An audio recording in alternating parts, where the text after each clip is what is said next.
नमस्कार, मैं नीतीश कुशवाहा, आप देख रहे हैं लोकल न्यूज अड्डा। अभी हमारी उपस्थिति है उत्तर प्रदेश के गाजीपुर के जमानिया में। यहाँ पर आज लटिया महोत्सव मनाया जा रहा है, जो आज लगातार 30 वर्ष से मनाया जा रहा है। और इस लटिया महोत्सव के अवसर पर भारत लेनिन जगदेव प्रसाद जी का जन्मदिन भी है और उसी के उपलक्ष्य में यहाँ पर लटिया महोत्सव में जगदेव बाबू का जन्मदिन मनाया जाता है। तो अभी हम आए हुए हैं अशोक स्तंभ के पास, जो बहुत ही सबसे प्राचीन है, जो सम्राट अशोक के शासनकाल में बनाया गया था। और यहाँ पर बहुत सारे दिखाइए, थोड़ा सा भी आप कैमरा में दिखाइए। देखिए चारों तरफ हजारों हजार की संख्या में लोग आए हुए हैं।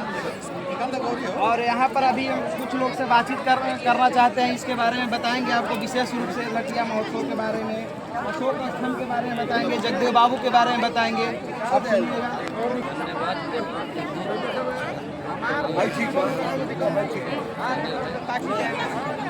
सर, आज के बारे में कुछ बताइए, जो लटिया महोत्सव में आप लोग आए हैं, इसके बारे में कुछ व्यूअर्स को थोड़ा सा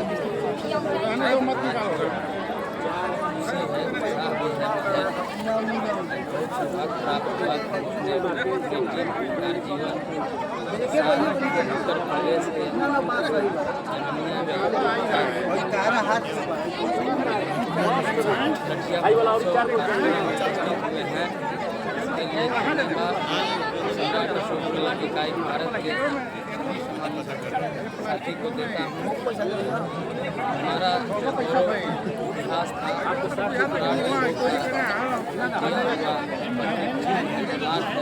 उसके पास हमसे भी अभिभावक लोग हैं, के अभिभावक शादी शादी भाई सब लोग हमसे ज़्यादा बेहतर सम्राट अशोक के बारे में बता सकते हैं। चाहे इसी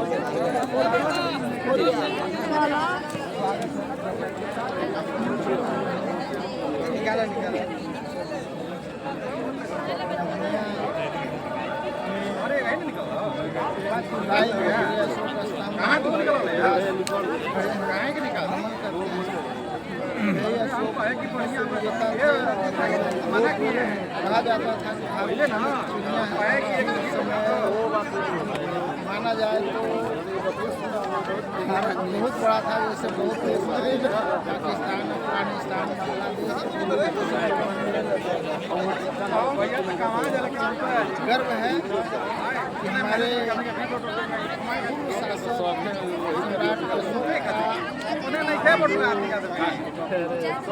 प्राचीन काल में बनाया हुआ हमारे अशोक क्लब के माध्यम से विदेशों से भी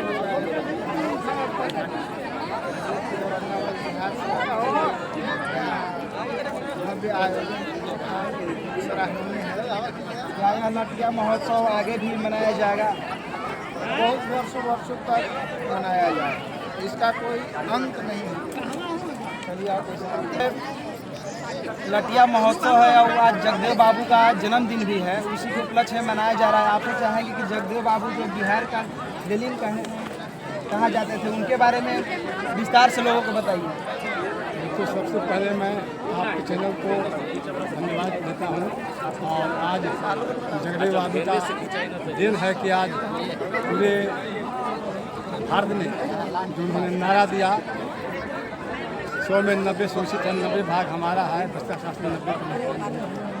और उसी के तहत आज हमारे देश के जो 90% लोग हैं, जो हरियाणा आदिवासी तमाम पिछड़े वर्ग के लोग, उन लोगों को हिस्सा मारा गया है।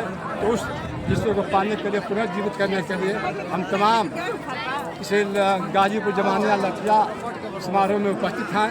हम अपने नौजवानों से आग्रह कर रहे हैं कि आप हर वर्ष इस कार्यक्रम को बहुत बारीकी ढंग से विस्तृत पैमाने पर इसको हर्षोल्लास मनाइए और अपने हक हिस्सा के लिए आगे बढ़िए, ताकि जगदेव बाबू ने कहा था कि पहली पीढ़ी के लोग मारे जाएंगे और दूसरी पीढ़ी के लोग जेल में जाएंगे और तीसरी पीढ़ी के जो आने वाला हमारा नाती पोता होगा वह राज करेगा। धन्यवाद।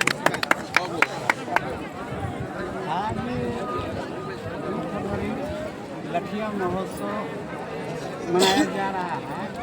इसके पीछे कारण दुनिया में बहुत से शासक हुए जो चंद्रगुप्त मौर्य सम्राट अशोक के वंशज जो सम्राट अशोक को कहा जाता था, उनके शासनकाल में जो कहा जाता है कि बाघ और बकरी एक घाट पर पानी पीते थे, उन्हीं के राज्य में बाघ और बकरी एक घाट पर पानी पीते थे। यानी कहने का मतलब है इनके राज्य में समतामूलक समाज था, जाति न पाति थी, सभी लोगों को एक समान भाव से देखा जाता था। कुछ कहा जाओ, लेकिन यहाँ उनके शासनकाल को पुष्पमित्र सूंग के द्वारा ध्वस्त कर दिया गया। साजिश के तहत चंद्रगुप्त राजा बृहद्रथ को, अंतिम शासक राजा बृहद्रथ को हत्या करके पुष्पमित्र सूंग के द्वारा यहाँ ब्राह्मणवादी धर्म व्यवस्था को समाज के ऊपर थोप करके 90% लोगों को अछूत बना दिया गया। आज पूरा यह प्रतीक चिन्ह से यहाँ लोग आकर के उस बात को फिर पुनः उसी दिशा में ले जाने की जरूरत है जो सम्राट अशोक चंद्रगुप्त मौर्य राजा बृहद्रथ जो शासन काल में बाघ और बकरी एक समान रहते थे, सारे मानव को एक समान किनारा था उनको। आज विषमतामूलक समाज देश में चल रहा है, उस व्यवस्था को पुनः ध्वस्त करके चंद्रगुप्त मौर्य सम्राट अशोक देव प्रसाद अम्बेडकर बाबा साहब ललई सिंह यादव के सपनों को साकार करने के लिए हम लोग यहाँ इसी देश से आए हैं। जय हिंद, जय भारत। आज 30 वर्ष लगातार ये महोत्सव मनाया जा रहा है। आज लाखों की संख्या में पूरे देश से यहाँ पर उनके शुभचिंतक मानने वाले लोग आए हैं। ऐसा देखकर आपको क्या लग रहा है, क्या प्रतीत होता है?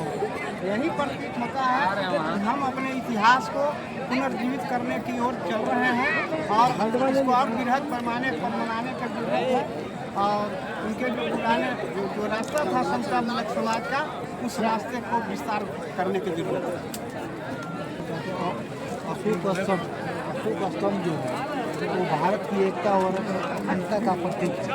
यह भाईचारे को कायम करता है और समाज में, परिवार में, देश में अमन, चैन, शांति का ये प्रति संदेश देता है। इसलिए इसको जीवित करने के लिए 30 वर्षों से यहाँ गाजीपुर जमानिया में लठिया महोत्सव मनाया जा रहा है, जिसका आम लोगों को बहुत ज़्यादा खुशी की लहर है और सभी लोग यहाँ अपने दिलो दिमाग से आते हैं और इसको अध्ययन करते हैं और दिलों में उतारने का काम। कहाँ से आप आए हैं? हम आए हैं बिहार गोपालगंज।